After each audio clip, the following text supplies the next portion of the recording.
오늘은 2023년에 우리의 주제표가 복음의 사람 예배자로 살게 하소서라는 주제표가 있는데, 이 표를 따라서 예배의 사람 예배자로 서는 2023년이라는 제목을 가지고 말씀을 나누도록 하겠습니다. 오늘 저희들이 읽은 시편 50편의 말씀은 이렇게 시작을 합니다. 하나님이 자기의 백성을 판결하시려고 위 하늘과 아래 땅에 선포하여 이르시되 나의 성도들을 내 앞에 모으라. 그들은 제사로 나와 언약한 이들이니라 하시도다. 여러분, 하나님은 우리의 심판자 되시는 분입니다. 만물을 다스리시는 분이시고 모든 것 위에 모든 것 되시는 분이십니다. 그런 하나님의 이 판결 또 선포, 이 모든 것들이 어디에 들려지고 무엇이 증거하고 있냐면, 우리가 대하는 하늘과 땅 온 피조 만물이 하나님의 이러한 창조와 섭리, 구원, 우리의 주인 되심을 드러내고 또 증인으로 서고 있다라는 것이죠. 이 성경에서는 관용적이고 또 시적 표현으로서 하늘과 땅 이렇게 얘기를 하는데, 하늘과 땅은 보통 하나님의 창조와 하나님의 이 땅을 향한 섭리를 드러내는 증거자들로 등장을 합니다. 그래서 위 하늘과 아래 땅에 선포하여 하나님의 다스리심이 이 하늘과 땅 온 만물 가운데 깃들어 있다라는 것이죠. 그리고 이 하늘과 땅이 하나님의 선포를 먼저 받고 그것들이 드러내는 가운데서 우리는 온 피조 만물을 보면서도 하나님을 찬양하고 하나님을 경배하고 하나님께 예배 드릴 수가 있습니다.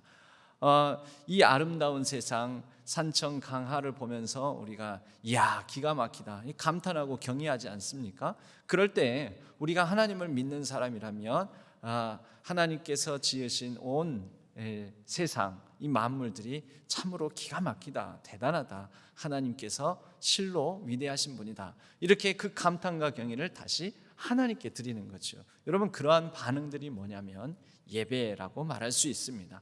그런데 그렇게 자연 만물을 보면서 좀 더 자유롭고 다양하게 우리의 감탄과 경외를 표현하는 것을 하나님께서 그렇게 해도 이 예배자로서 온 피조 만물에 깃든 나의 뜻, 나의 창조, 나의 구원을 그렇게 경배할 수 있겠지만, 하나님께서 그것을 정돈 정리를 하시는 것입니다. 그래서 예배법, 제사법을 통하여서 그래서 이렇게 예배드리면 좋겠다. 내 백성들은 내가 구별한, 내가 택한, 내가 부른 민족과 백성들은 이렇게 예배하면 좋겠다. 그것이 레위기 법전, 예배, 제사법으로 드러나 있고, 이것을 통하여서 하나님께서는 이스라엘 백성들이 어떻게 하나님의 백성으로 살 것인지, 어떻게 예배 드릴 것인지, 어떻게 거룩하고 정결한 삶을 살 것인지에 대해서 말씀하시게 됩니다. 그래서 5절 말씀에 보면 나의 성도들을 내 앞에 모으라. 그들이 모인 자리가 있었습니다. 언제였습니까? 애굽을 떠나 출애굽한 백성들이 한 3개월째 이르러서 시내산 자락에 모이게 되는 거죠. 그곳에 진을 치고 그곳에서 1년 가까이 지내면서 시내산에서 모세를 통해서 받은 하나님의 말씀을 따라 그들이 이제 어떻게 제사하고 예배드리고 어떻게 하나님의 백성으로 구별되어 살 것인가에 대해서 배우게 됩니다. 이것을 언약법전이라고도 하고 흔히 우리는 율법이라고 합니다. 그 가운데에는 제사법, 또 이웃과 더불어서 살아가는 배상법, 종과 주인에 관한 법, 또 거룩의 법, 성결법, 음식의 정한 음식과 부정한 음식을 구별하는 법, 이런 기타 등등의 여러 가지 법의 내용들이 기록되어 있습니다. 이것을 하나님께서 모세를 통해서 주시고 이렇게 살 것이냐 살지 않을 것이냐, 너희들은 언약 백성으로서 내가 너희들을 위하여 10가지 재앙으로 너희를 구원했듯이 충성스럽게 신실하게 믿을 만한 하나님은 우리의 기대하고 소망하는 그런 마음대로 하나님께서 이루어 주셨듯이 하나님의 신실하신 것 같이 이 백성들도 하나님을 향하여 신실하기를 원하셨던 것입니다. 그것이 언약이지요. 오늘은 이 말씀에 기초하여 우리가 이 새해 첫날 예배에 관한 우리의 마음과 자세를, 예배는 무엇인가, 예배는 뭐뭐다라는 이 몇 가지, 한 서너 가지의 말씀을 통해서 우리가 말씀의 은혜를 나누어 보고자 합니다. 먼저 예배는 사랑이다. 예배는 하나님과의 올바른 관계에 기초한 사랑이다라고 말할 수가 있습니다. 하나님 나라를 누리는 삶에 대하여 작년에 몇 주에 걸쳐서 하나님 나라의 터무니라는 그런 제목으로 함께 말씀을 이렇게 나눈 적이 있습니다. 그때 이것을 함축적으로 하나의 그림, 한 도표에다가 그리면 이와 같은데요. 하나님 나라를 누리는 삶. 이것은 예수 그리스도를 믿어 예수 그리스도로 말미암아 그가 내 안에, 내가 그 안에 거하는 삶을 살아가게 되면 우리는 이전에 잘못 맺었던 관계 또는 끊어져 있던 관계들을 회복하여 올바르고 온전한 관계, 특별히 그리스도 예수 안에 있는 내가 네 가지의 관계를 맺어가게 됩니다. 이 첫 번째 관계가 하나님과의 관계이지요. 이것이 출발이고 이것이 시작입니다. 여기로부터 시작해서 나 자신과의 올바른 관계를 새롭게 맺어가고 또 우리에게 주신 공동체, 즉 하나님의 사람들, 형제 자매, 하나님을 아버지라고 부르는 형제 자매들과 더불어서 형제의 사랑과 또 섬기는 도를 이루어가는 형제들과 공동체의 올바른 관계를 맺어가고 또 우리에게 주신 이 세상 곳곳 만물들과 더불어서 올바른 관계를 맺어갑니다. 그 첫 번째 출발점이 하나님과의 관계인데요. 이 하나님과의 관계는 우리가 하나님을 향하여서 드리는 반응, 곧 예배로 나타나게 됩니다. 하나님께서 우리를 사랑하신다라는 것은 온 만물에 하나님께서 선포하셨고 온 만물들을 통하여 우리를 향한 하나님의 사랑을 보여주십니다. 여러분, 이 땅 온 지구 가운데 작년에 지난 간밤에 송구 예배 때 국제면, 동아일보 기준으로요, 국제면 10대 뉴스 중에 하나가 뭐냐면 제임스 웹이라는 천체 망원경을 통해서 45억 광년 거리에 있는 은하를 찍어서 이 천체 망원경이 이 지구에 지금까지 찍었던 우주 사진 중에 가장 또렷한 사진을 전송을 했습니다. 이게 뭔 소린가 싶죠? 45억 광년이라는 거리는 어떤 물체가 빛의 속도로 1년간 간 거리를 말합니다. 가늠이 되십니까? 이런 빛의 속도가 눈 깜짝할 사이에 엄청나게 빨리 움직이는 게 빛의 속도잖아요. 이 초당 30만 킬로미터, 시속으로 아니죠, 초속 30만 킬로미터가 빛의 속도입니다. 근데 그 빛의 속도로 1초도 아니고 1시간도 아니고 하루도 아니고 1년 동안 간 거리가 1광년. 그런데 얼마 정도 떨어진 은하를 찍어서 우리에게 보내줬다고요? 제임스 웹 천체 망원경이 46억 광년. 그냥 뭐 가늠이 안 되는 거죠. 우리 머리로는 측정 불가. 우리 머리가 망가지고 맙니다. 이거 머릿속으로 헤아리려고 하다가는. 여러분, 바로 이런 우주 공간에, 이렇게 드넓고 어마어마한 우주 공간에 단 한 끗 조금만 잘못돼도 이 지구상에 인간이 살아나지를 못합니다. 여러분, 우리 지금 가뭄이 드니까 못 살겠다. 지금 아직은 피부에 느껴지진 않아요. 맨날 오는 안전문자 때문에 성가시기는 하지만, 그러나 만약에 한 3개월 뒤까지 이 저수율이 0%에 가까워지게 되면 난리가 날 겁니다. 여러분, 조금만 뭔가가 안 맞아도 우리는 살 수가 없습니다. 이 자연 만물 가운데 우리 인간이 인간답게 살 수가 없지요. 근데 우주 공간 안에 하나의 변수만 어긋나도 살 수가 없는데, 여러분, 바로 이 우주 공간이 하나님께서 어떻게 그것을 하나의 오차도 없이 딱 짜맞춰서 우리로 하여금 이 땅 가운데, 이 지구상에 이렇게 살게 해주셨냐라는 것이죠. 하나님께서 온 만물을 통하여 우리가 얼마나 대단한 존재인지, 우리를 얼마나 사랑하시는지, 우리를 얼마나 인간답게 생명으로서 살아가게 하셨는지, 여러분, 바로 그러한 질서와 그러한 놀라운 이 땅에 사람이 살 수 있는 공간으로 기초를 만드신 그런 장면이 창세기의 창조 사건으로 기록되어 있습니다. 모든 것이 결국 마지막에 지음받은 인간이 잘 살 수 있게끔 딱딱 들어맞춰서 하나님께서 이 땅을 지으셨던 것입니다. 여러분, 그러한 하나님, 창조주 하나님, 또 예수 그리스도를 이 땅에 보내주셔서 성육신 사건으로, 성육신 육체로 태어나시고 고난을 받으심으로 우리를 향한 사랑을 보여주셨습니다. 여러분, 이에 대해서 우리가 이제 하나님은 진실로 실로 그런 분이시구나 반응을 보이는 게 뭡니까? 그것이 우리가 함께 모여 하나님 앞에서는 예배라는 것입니다.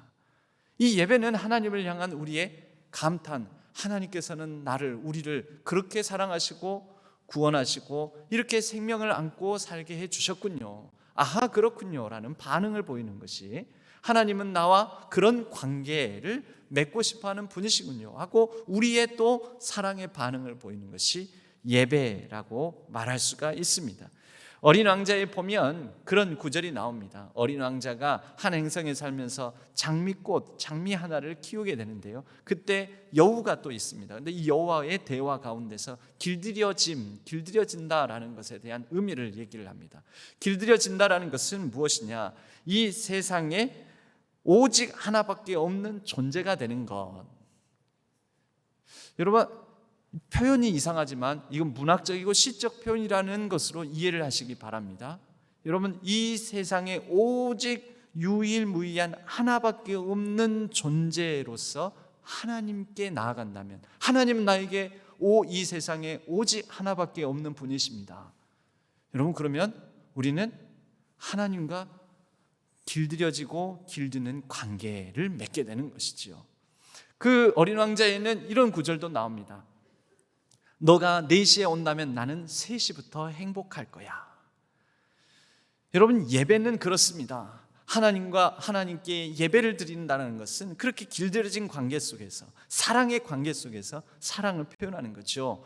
우리가 드리는 이 시간, 구별된 시간, 그 구별된 시간이 번거롭고 귀찮고 가야 되나 말아야 되나 이런 것이 아니라 오직 이 세상의 유일한 존재 앞에 섬으로 나의 길들여진 마음으로 사랑의 반응을 보이는 것.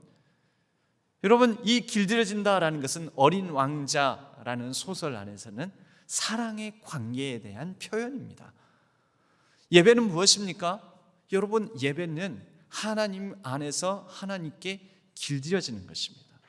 그러므로 예배가 우리의 일상적인 삶 속에서 이 예배의 시간과 구별된 공간이 우리에게 확보가 된다는 것은 그렇게 하나님을 향하여 사랑을 드러내고 보여주는 길들여지는 과정이다, 길들여지는 관계를 맺는다, 이렇게 표현할 수도 있겠지요. 여러분, 두 번째, 예배는 언약입니다. 언약. 예배는 언약. 우리는 예배라는 것은 정해진 공간, 정해진 시간, 이 약속이 있습니다. 그리고 예배 공동체는 곧 교회 공동체, 언약 공동체라고 말할 수 있는데요, 이 예배 공동체는 그냥 주먹구구식으로 자기 원하고 뜻하는 대로 그렇게 하면서 이루어가는 공동체가 아닙니다. 예배의 공동체는 언약의 기초에서 율법을 뭐라고 한다고요? 언약 법전이라고 한다고요. 그 안에는 하나님께서 범죄와 소제와 화목제와 속죄제와 속건제라는 5대 제사를 통하여, 그리고 하나님 앞에 드리는 제사를 드리는 또 다른 방법으로는 거제와 요제에 들어 올려서 하나님께 제물을 드리는 거, 흔들어서 드리는 거, 또 여러 다양한 방식의 화제와 또 나누는 예배, 여러 가지 하나님 앞에 드려지는 예배의 방식들을 언약 법전 안에 제일 첫 번째로 담고 있습니다. 언약에 기초한다라는 것이죠. 마음대로가 아니라 영과 진리로, 예배하는 자는 영과 진리로 나아간다 할 때, 여러분, 아무래도 영은 자유롭습니다. 다소 감성적이고 감정적인 측면입니다. 그러나 진리는 무엇입니까? 진리는 예수 그리스도 그분 이외에는 우리에게 구원받을 다른 이름을 주신 일이 없나니, 그러므로 정해져 있는 것이죠. 기준이 있다라는 것입니다. 캐논입니다. 기준, 정해진 것. 여러분, 우리가 예배라는 것은 바로 그렇게 언약의 기초에서 나아가는 것이고 드려지는 것이고 모이는 것이고 함께하는 것입니다. 혼자 예배를 드릴 때, 혼자 찬양을 드릴 때 여러분 박자, 음정, 곡조 다 틀려도 괜찮습니다. 하나님을 향하여 나의 마음을 자유롭게 영으로서 그렇게 하나님께 드리면 되죠. 그러나 함께 모이는 예배는 어떨까요?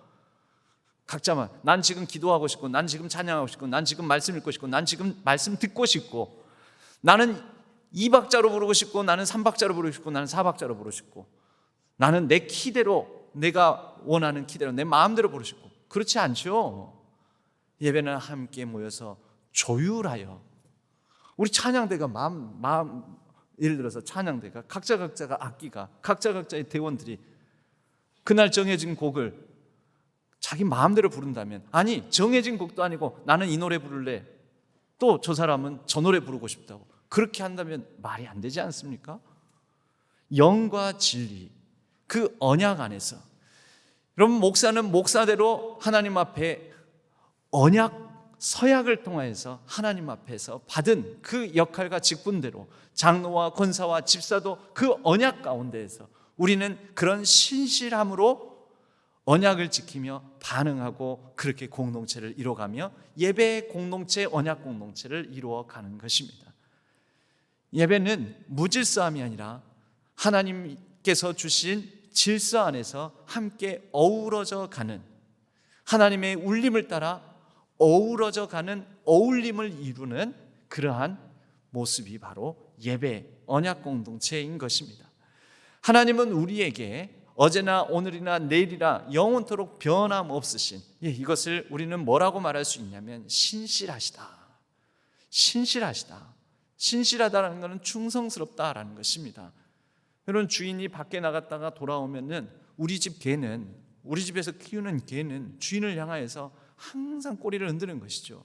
여러분, 개를 키우다가 개 수명이 보통은 14, 5년 정도밖에 안 됩니다. 그러니까 개가 먼저 죽는 경우가 있지요. 그런데 그 개를 먼저 떠나보내고 죽어서 떠나보낼 때 주인의 마음에 잔상으로 남는 가슴 아픈 장면이 뭔지 아십니까? 많은 분들이 얘기합니다. 자신의 생명이 희미하게 꺼져가는데도, 생명의 숨결이 죽어가는데도 주인을 보고 개슴츠레하게 눈을 뜨면서 꼬리를 흔들어 주더라는 거죠.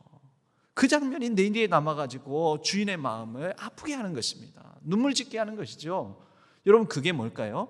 신실함입니다. 신실함. 여전히 변함없이 신실하게 믿을 만한 주인을 향하여서 꼬리를 흔들어 주는. 그래서 영어의 표현에도요, 문법책에 보면은 개는 신실한 동물이다. A dog is a faithful animal. 이 예화로 나와 있어요. 대표 예화로. 신실함. 그런데 하나님께서 바로 우리에게 그런 신실함을 보여주신다라는 거죠. 그리고 하나님께서 내가 너희를 향하여 이렇게 신실하게 충성을 다하니, 하나님을 향하여서 우리도 하나님을 향해 신실함을 보여주기를 원하신다라는 거죠. 여러분, 이것이 언약적 관계입니다. 그분이 받은 직분을 따라서 그 자리에 헌신하고 그 자리 그때에 있을 것이라는 것, 믿을 만한 것, 이게 뭐죠? 이게 언약적 관계죠. 결혼 관계를 우리는 계약 관계라고 하지 않습니다. 여러분, 우리가 교회를 이루어가는 것을 계약 관계라고 하지 않습니다. 교회에서 목사로, 집사로, 권사로, 또 장로로, 우리가 성도로 함께 교회를 이루어가는 것을 우리는 계약 관계의 기초에서 교회를 이룬다라고 하지 않습니다. 언약적 관계, 언약에 의해서 이루어가는 거죠. 계약과 언약의 차이점이 무엇입니까? 계약은 내가 A를 주면 B를 받는다. 주고받음이 확실합니다. 그리고 그것이 깨어지면 끝나버립니다. 그런데 언약은 그렇지 않습니다. 나의 생명을 다해, 생명값으로, 때로는 내가 기대하는 것만큼이 주어지지 않아도 지켜내는 거죠. 여러분, 부부 사이가 그렇지 않습니까? 남편과 아내 사이가 그렇지 않습니까? 꼭 A를 주고 B를 받는 관계입니까? 여러분, 집에 가가지고 여보, 당신과 나는 계약관계야. 우리는 확실한 계약관계잖아. 그러면 싸움이 납니다. 언약관계죠. 설령 때로는 서운하고 그리 아니할지라도, 예상과 다를지라도 서로를 향하여 신실한, 이것도 영과 진리에 기초하는 관계인 거죠. 영은 무엇입니까? 여러분, 한 3년 정도 지나면은 서로 사랑하는 부부, 처음에 연인으로 시작하지 않습니까? 연인으로 시작해서 사랑하는데 그 사랑의 감정은 한 3년 지나면은 그 사랑을 일으키는 호르몬에 우리 몸이 적응해가지고 더 이상 그건 사랑이라는 연애 감정이 들지 않는다고 하죠. 그래서 흔히 하는 말로 가족끼리 왜 이래, 막 그런 말 합니다. 무슨 말인지 못 알아들으시는 것 같은데 예, 뭐 이렇게 입 맞추려고 하고 안아주려고 하고 뭐 좀 그러면은 아이 가족끼리 왜 그래 징그럽게 이런다라는 거죠. 그렇게 연애할 때는, 연애 감정이 있을 때는 조금이라도 더 스킨십 하려고 하고 가까이 하려고 그러는데, 여러분, 그러면 이제 이 계약 관계가 끝나버리는 것입니까? 결혼은 언약 관계죠. 예. 그래서 서로의 감정이, 즉 영이 충만하지 않을 때에도 진리의 기초에서 우리는 서로를 향하여서 신실하게 이 결혼의 언약을 지키고 서로를 향해 충실하게 살아간다. 때로는 의리로 살아갑니다, 여러분. 때로는 정으로 살아간다고도 하고요. 그 때로는 익숙함으로 살아가기도 하고, 때로는 서로가 서로에게 길들여져서 더 좋은 국자, 더 좋은 제품이 나오지만 우리가 손에 익숙한 도구, 기구를 계속해서 사용하지 않습니까? 낡았어도 나는 이게 더 좋아 하면서. 여러분, 바로 영과 진리에 기초한 관계가 언약 관계인 것입니다. 예배가 그렇습니다. 그리고 이 예배 공동체를 이루는 교회가 그렇습니다. 언약 공동체, 예배 공동체. 여러분, 우리 모든 신안의 성도님들 2023년에는 바로 이런 언약에 기초하여 하나님 앞에 신실한 예배자로, 그 예배에 그 분은, 그 집사님은, 그 권사님은, 그 장로님은, 그 성도님은 그 자리, 그 시간, 그 곳에 있을 거야, 믿을 만한 이런 예배자로, 신실한 한 분 한 분으로 예배 자리를 지키시기를 주님의 이름으로 간절히 축복합니다. 세 번째로, 예배는 순종의 점찍기입니다. 점찍기. 제가 고등학교 때 저는 이과 수학을 공부를 했습니다. 이과 수학의 특징은 뭐냐면 1차, 2차 방정식까지는 다 배우는데요, 그 다음 고차 방정식을 배웁니다. 이 고차 방정식은 뭐냐? 1차 방정식은 변수, 미지수가 하나입니다. 미지수 하나만 풀면 됩니다. 답이 그래서 하나입니다. X값이 하나. 2차 방정식은 X값이 두 개로 나옵니다. 변수가 두 개인 셈이지요. 그런데 3차 방정식은 답이 세 개. X는 뭐 또는 뭐 또는 뭐. 그런데 그런 식으로 4차, 5차, 6차, 7차 해가지고 N차 방정식이라는 게 나옵니다. 이것이 고차 방정식인 거죠. 이에 따라서 좌표를 그리고 또 함수를 나타내게 되면 그 함수를 그린 좌표가 1차 방정식 1차 함수는 직선으로 나타납니다. 직선. 2차는 곡선. 근데 곡선인데 한 번 꺾이는 곡선. 3차 함수는 두 번 꺾이는 곡선. 요렇게 두 번 꺾입니다. 한 번 꺾이고 한 번 더 꺾이고. 4차부터는 많이 꺾입니다. 5차, 6차, N차는 엄청나게 꺾입니다. 곡선이 많이 지는 것이지요. 여러분, 우리 인생은 몇 차 방정식일까요? 우리 인생의 좌표는 몇 차 함수일까요? 여러분, 우리 인생이 직선입니까? 한 해가 지나서 나이를 먹는 것은 직선적으로 먹습니다. 이건 아주 단순합니다. 그래서 단순하게 그대로 직선을 향해서 그으면 됩니다. 약간의 기울기만 다르죠. 빨리 늙는다, 천천히 늙는다. 나이를 먹었는데도 여전하시네요. 그렇지만 분명한 것은 그분도 나도 한 살 다 동일하게 1년 지나면 한 살 먹는다라는 거죠. 이건 직선입니다. 그런데 우리의 인생은 변수가 엄청나게 많죠. 미지수가 엄청나게 많죠. 그래서 우리의 인생은 직선으로 이어집니까? 그렇지 못합니다. 꺾입니다. 막 요동칩니다. 곡선이 만들어집니다. 우리의 인생은 몇 차 방정식인지 헤아릴 수가 없습니다. 그런데 이 N차 방정식, 고차 방정식을 풀 때에 항상 고등학교 수학 시간에 선생님들이 말하는 게 있습니다. 상수부터 찾아라. 상수, 변함이 없는 일정한 수, 무엇이 상수고 무엇이 변수인가, 상수부터 찾아라는 것이죠.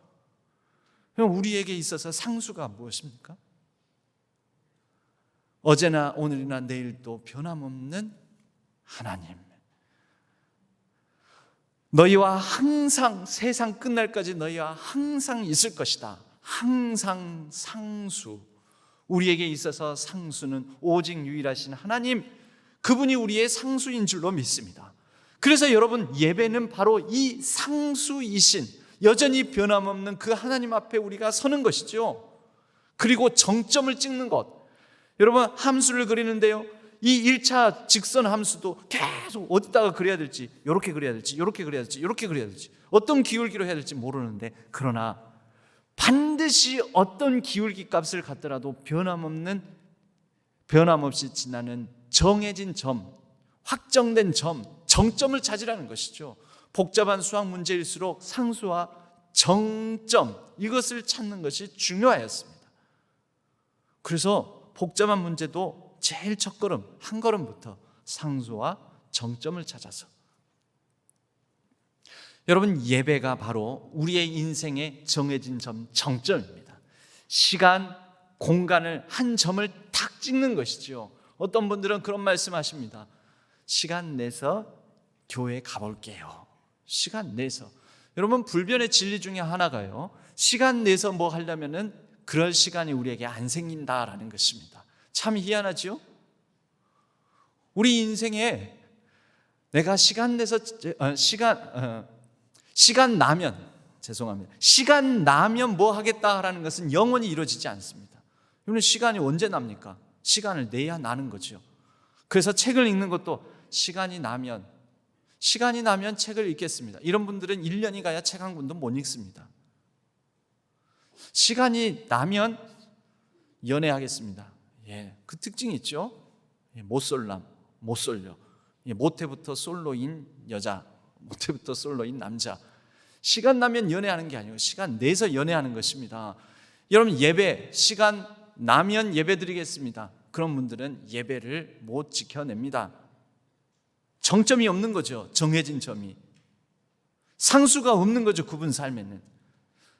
상수와 정점, 정해진 점이 없는 삶은 2023년에도 얼마나 예측 불가능한 많은 변수들로 우리의 삶이 이루어질지 모릅니다. 어떻게 꼬이고, 어떻게 우리의 인생이 굽어지고, 얼마나 복잡해지고 우리의 마음이 심란해질지 모릅니다. 그러나 정점, 예배의 정점을 찍고 상수 되신 하나님 앞에 나아가면 이 상수 되신 하나님과 예배라는 정점이 우리의 삶을 지켜 흔들림 없이 지켜줄 줄로 믿습니다. 여러분, 예배는 내가 지키는 것 같지요. 내가 안식일을 지키고 내가 주일을 지키고 내가 예배를 지키는 것 같지만, 내가 지키는 그것이 곧 다시 나의 삶을 지켜줍니다. 항상 함께 하시는 하나님께서 우리의 삶의 주인 되어 주셔서 지켜주실 것이기 때문입니다. 이 예배는 크게 보면 세 가지 차원의 예배가 있습니다. 개인적으로 드리는 예배, 여러분, 개인적으로 드리는 예배가 있어야 됩니다. 하루 중에 어떤 시간, 어떤 장소에서라도 시간을 구별하여 하나님 앞에 힘들고 어려운 우리의 마음을 내어놓고, 내가 하나님 앞에 내가 특별히 감동받는, 은혜 받는 찬양 한 곡을 나지막히 읊조리며 심란하고 여러 어지러움 가운데서 내 마음을 정돈하는 것, 조율하는 것. 여러분, 각자 개인의 예배, 그런 시간을 꼭 2023년에는 구별하여 갖기를 바랍니다. 이 사적인 예배죠. 개인으로 드리는 예배. 그런데 우리에게는 또 이렇게 같이 모이는 공적 예배가 있습니다. 공예배, 공적 예배, 공동체적 예배, 함께 모이는 예배. 우리는 이 예배를 통하여 서로의 함께 하나님 앞에 나아감을 통하여 공동체로서 우리 스스로를 확인하고, 그리고 사람들과의 교제를 통하여서 하나님 앞에 선 나의 위치를 다시 한번 점검해보고, 우리가 그렇게 공동체적으로 드리는 예배, 여러분 예배를 잘 드린다면 이 개인적 예배와 공동체적 예배가 잘 조화를 이루고 이루어졌을 때 우리는 온전한 예배자로 선다라고 말할 수 있습니다.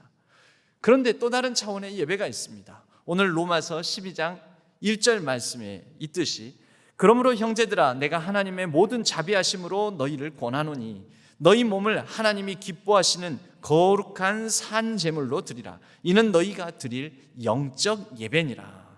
여러분 영적 예배하니까 영적, 우리가 흔히 말하는 영적, 나는 영적인 의미에서 구원함을 받았고 내가 비록 이 땅에서는 이렇게 질이 멸렬하고 연약하고 부족해 보이나 난 영적으로 하나님의 자녀가 되었고 이미 구원받았으니 그 구원의 축복을 누린다. 영적인 축복을 받았다. 그 영적일까요? 여기에 말하는 영적은 마땅한 합리적인 이치에 닿는 논리적인이라는 의미를 갖습니다. 여러분 우리가 예배당에서 함께 공동체적으로 공적 예배를 드리고 온 다음에 예배당 밖으로 나아갑니다. 예배당 밖으로 나아가면 우리에게 펼쳐지는 삶은 어떤 삶입니까? 때로는 예상치 못한 삶, 원치 않는 삶, 복잡한 삶, 일상적이고 반복적인 짜증나는 삶들, 우리 몸을 수고하며 그렇게 힘을 다해서 살아가야 되는 삶의 현장들이 우리를 기다리고 있지요. 그런데 우리의 일상 삶의 현장으로 나아가서 그곳에서 우리가 살아가는 모습들도 하나님께 드려지는 합당한 마땅한 이치에 닿는 예배라는 것입니다. 그것이 바로 너희가 드릴 영적 예배니라. 어떤 예배가요? 너희 몸을 하나님이 기뻐하시는 거룩한 산 제물, 우리가 우리의 몸을 가지고 살아가는 일상의 현장 곳곳에서 드려지는 모든 삶이 예배가 된다라는 것이죠. 일상의 예배, 흩어지는 예배, 흩어져서 우리의 삶으로 드려지는 예배.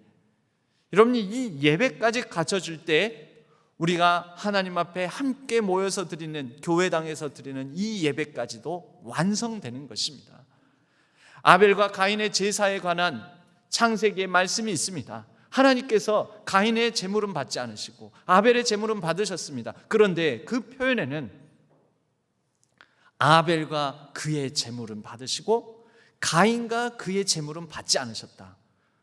그럼 거기에 아벨과 가인과 제물만 받다 안 받았다 그러면 되는데 가인과 아벨과라고 되어 있죠. 뭘까요? 그들의 일상적인 삶, 곡식을 키우고 가꾸는 일상 속에서의 아벨의 모습, 삶의 자세, 몸으로 드리는 거룩한 산 제물을 하나님께서 보신다라는 것입니다. 가인은 가축을 키웠습니다. 그런데 가축을 키우면서 일상의 삶 가운데 진실하고 성실함과 정직함이 부족했을지도 모릅니다.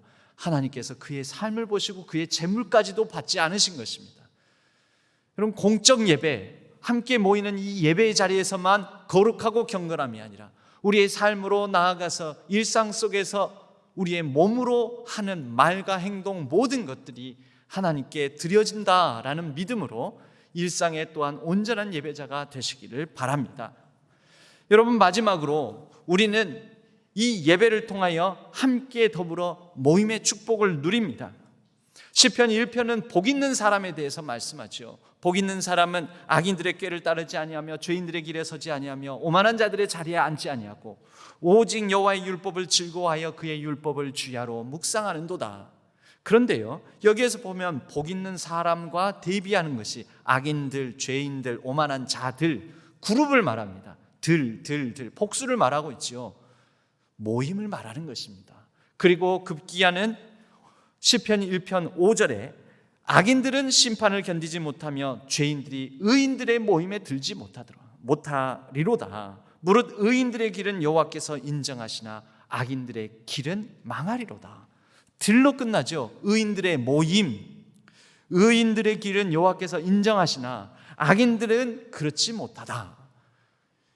여러분 우리의 예배는 우리가 한 교회 공동체를 이루면서 이곳에서 신앙교회 구성원으로서 함께 공동체를 이루는 이 모임은 함께 모이는 가운데 하나님의 복을 받는 역사, 축복받는 놀라운 일들이 일어나야 합니다.